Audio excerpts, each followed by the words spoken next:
Hallo und herzlich willkommen beim Lauscher-Podcast Lama und Schabe, deinem flauschig-knackigen Podcast zu allem rund um das Thema Rollenspiel. Heute haben wir einen Gast bei uns im Podcast, mit dem wir Englisch reden werden. Wir versuchen es hinzubekommen, dass dieser Podcast deutsch untertitelt sein wird, wenn er später auf YouTube ist. Wenn du das hier auf Spotify hörst, du hörst nur, wir können es nicht übertiteln und wir werden es nicht übersprechen, dann guckst auf YouTube oder hörst auf Englisch. Und jetzt werde ich in Englisch wechseln. Hello and welcome to the Lauscher Podcast, Lama and Schabe, your podcast about everything about role-playing games. As always, on my side is the handsome and talented Shiraki. Hello. And today, as a special guest, and I'm really happy that he is here, we have Carlos Diaz from Spain. Hi, Carlos. Hi. So, Carlos is here because he is a great artist, and he doesn't like to hear it when I say it, but I will say it. And he's doing most of the artwork for Hexen 1733. And in our first topic, we will not talk about Hexen.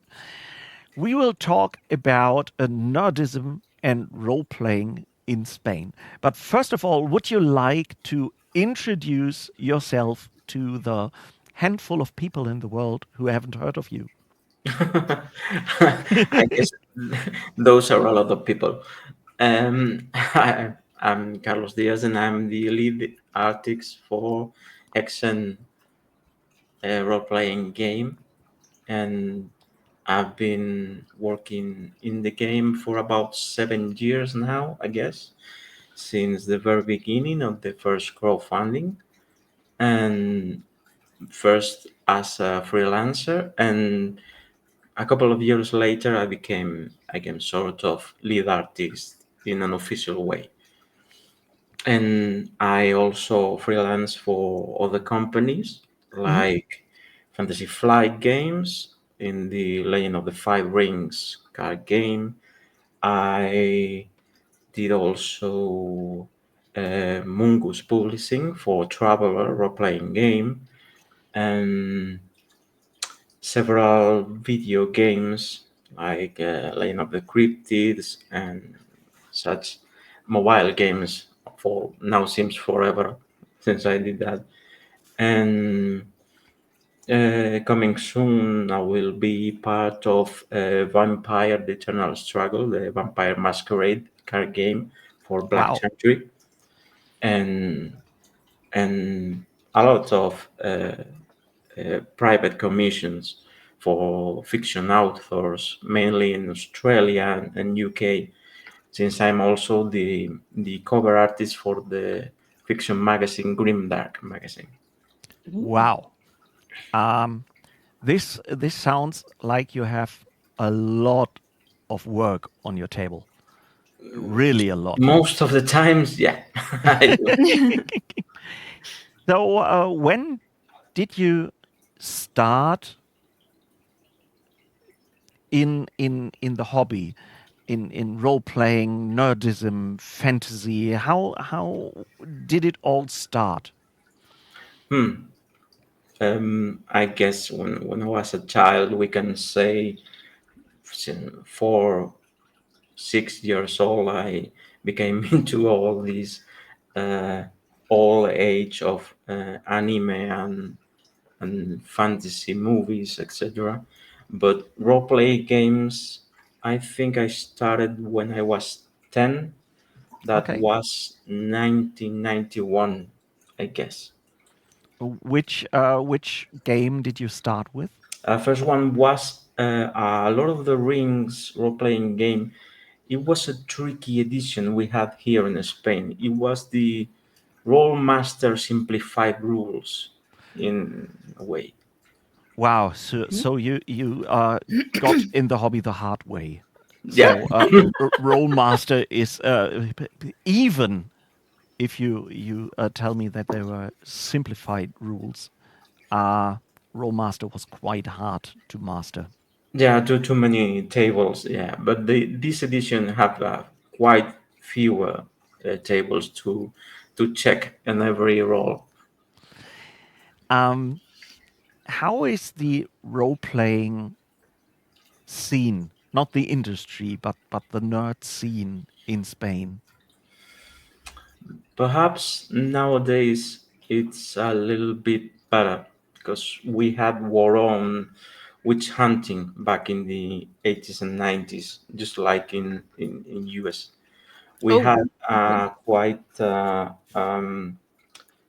I'm not gonna say persecution, but it was tricky to say you play role playing games because we had a serial killer, well, not serial, but the killer that media involved with role playing and video games, and then we Oh, all became sort of haunted and look on the bad side because of that.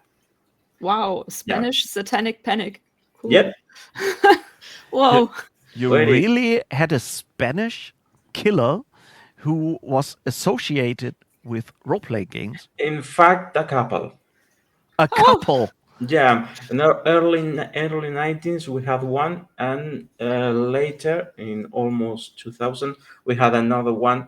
This one was more associated with video games than role playing games, but it all became pretty much the same thing. Whenever someone says he's playing role playing games, everybody sucks in terror because you might be a killer and some kind of psychopath.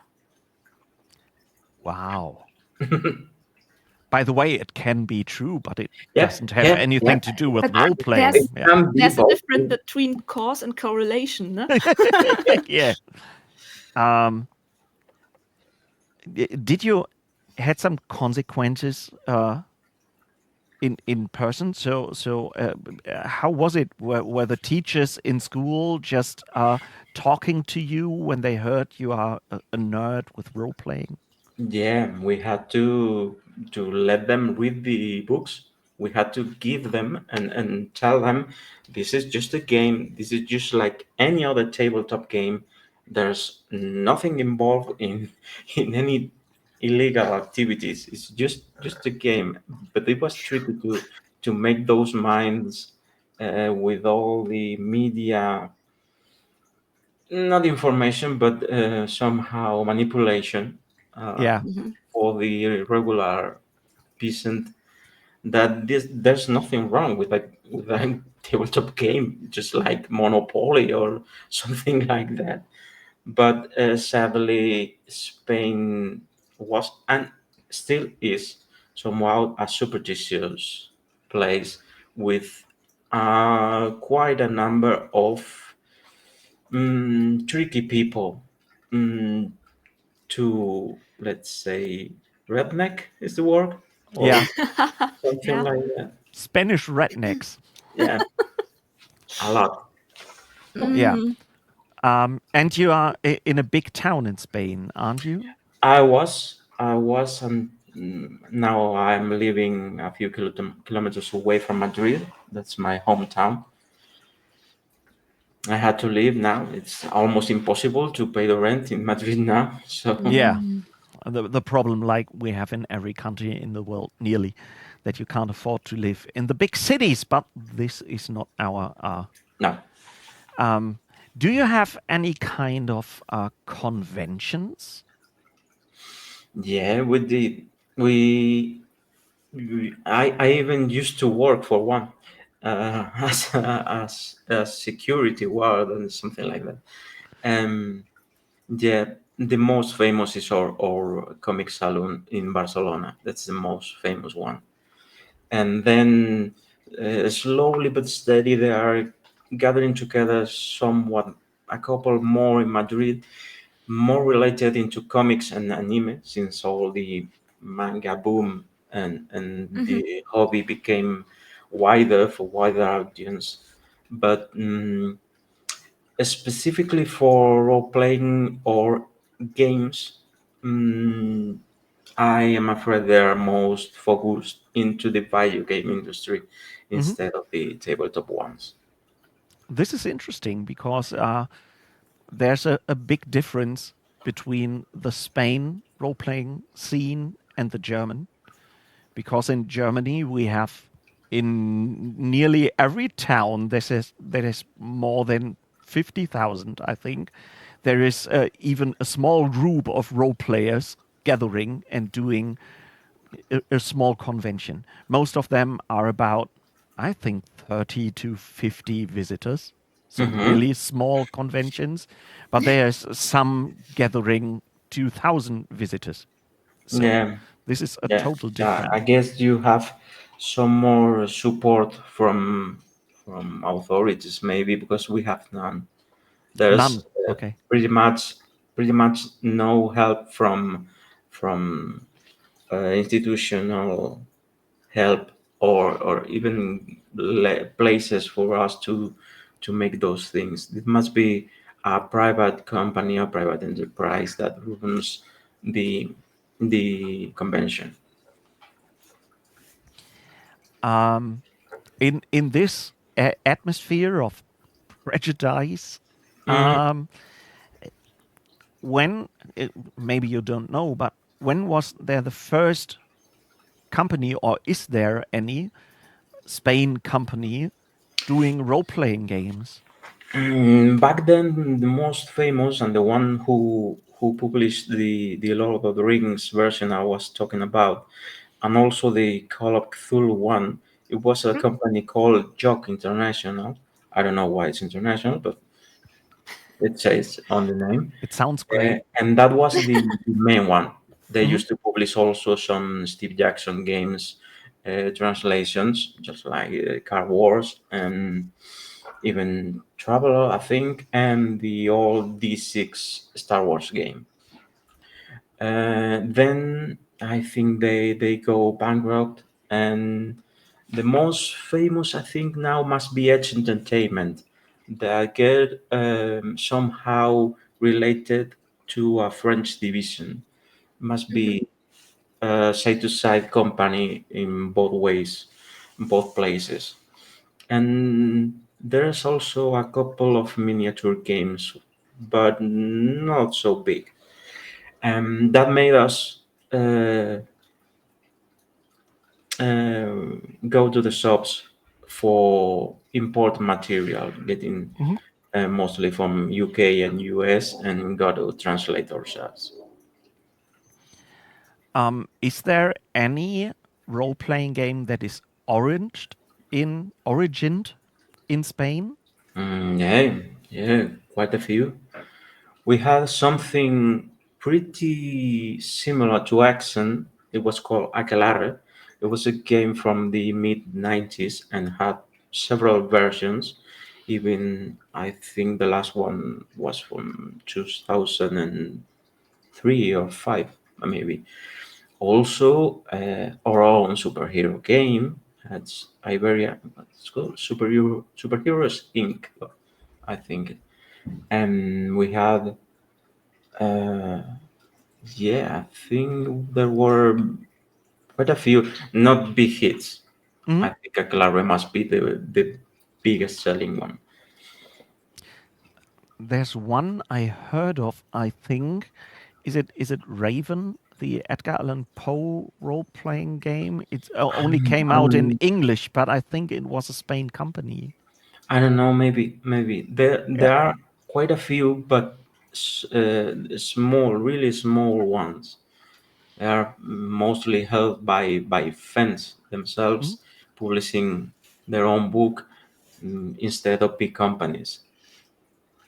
When you told your parents that you want to work in the nerd industry, which produces paranoid psychopath killers for a No, living, and you no. want to get a professional killer, what was their response?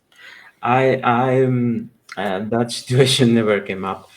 Uh, Um, I was into the computer and IT way up until very very late. It must be I was 25 at least after college, and it was more like the feeling that that wasn't, even if all my life was involved with computers since I was four. mm, it reached a point where having that as a full-time job, it wasn't really appealing. It wasn't. It was looks like a more like a sentence for life than something I really enjoyed. So I just tried.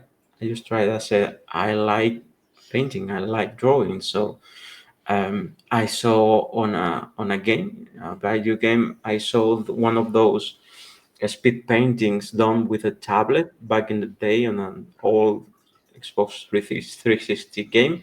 And I said, oh, that doesn't require materials, that doesn't require investment more than a tablet. So I bought a tablet, an old bamboo one, for 80 Ooh. euros, and I started like that. Wow. Do you have any questions, Shiraki? You're just listening and I'm telling the Yeah, questions. no, that's fine. You will get more in the next topic. Yes, exactly. Um, what would help the Spanish community to develop? Is if you can make this a make a wish and there is a genie, just Hmm. what I would the Spanish nerd community need? The community is really separated in topics. Hmm. Not every role player is a comic book fan. Not every manga fan is a role player gamer. So maybe perhaps our companies doesn't have much. They don't encourage too much the hobby. Hmm. They Mhm. just do the business part. They get the products done and then move that into the stores and sell it. But there's this thing I saw with in Germany. There's very much caring about the hobby, because it's good business to care about the hobby you are working for. Hmm.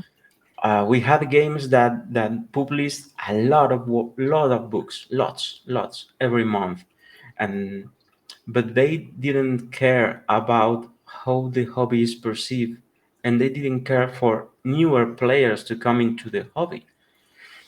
They didn't encourage conventions. They didn't do enough showcases. They didn't care for the hobby to continue over time. Hmm. So that would be the best thing for the hobby here, to have companies that care way more for this environment we love. Hmm. Some kind of community. Mhm. Mm. So, to your people out there, do you have questions about nerd life in Spain? Maybe something like where are conventions, where are places to visit, how are the stores in Spain, things like that. Just write it down in the comments. I will pass the questions on to Carlos and I will just answer the questions you tell us in the comments down below. Thank you, Carlos, for taking us to Spain and to a country where there are more than one psychopathic role playing killer. I have never heard about that. Yep. You can look It will for it. make. You can look for it as a. It was one of them was known as the Katana Killer. Wow. You Oof. can guess why. Yeah, Yeah. yeah. This will always change my view of Spain, and maybe when I come there the next time, I will be a bit more quiet about being a nerd. No, I won't. I will tell everyone that I do role-playing games. So, if you have seen that and if you liked it, don't forget to give us a thumb up or click the bell or join our channel and just be nice and write down nice comments. We see you in the next podcast. Till then, bye bye.